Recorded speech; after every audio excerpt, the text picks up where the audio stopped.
Part 2, The Night Watcher. I screamed and bolted for my bedroom, slamming the door shut and locking it. The tapping followed me, now coming from the bedroom window. It was louder and more aggressive, as though whoever, or whatever, was on the other side knew I was trapped. I didn't dare look. Instead, I grabbed my blanket and crawled into the far corner of the room, trembling. The tapping continued for what felt like hours. Then, suddenly, it stopped. I stayed awake until the sun rose, too terrified to move. When daylight flooded the room, I finally summoned the courage to peek out the window. The yard was empty and the forest looked still. But something caught my eye, a set of footprints in the dirt below the window. They were massive, far larger than any humans, and they didn't lead to or from the forest. They just stopped, right below my window, as if whatever it was had vanished into thin air.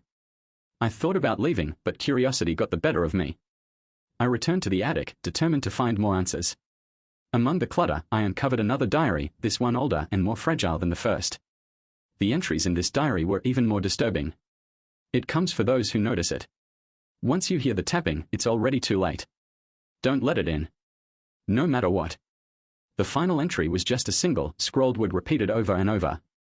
Run. That night, I couldn't bring myself to sleep. The tapping returned again, right on time at 2:33 a.m. But this time, it didn't stop. It grew louder, more insistent, and it wasn't just at the windows anymore. It was at the walls, the doors, as if the entire house was surrounded.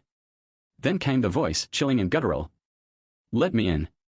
I screamed, bolted for my car, and didn't look back.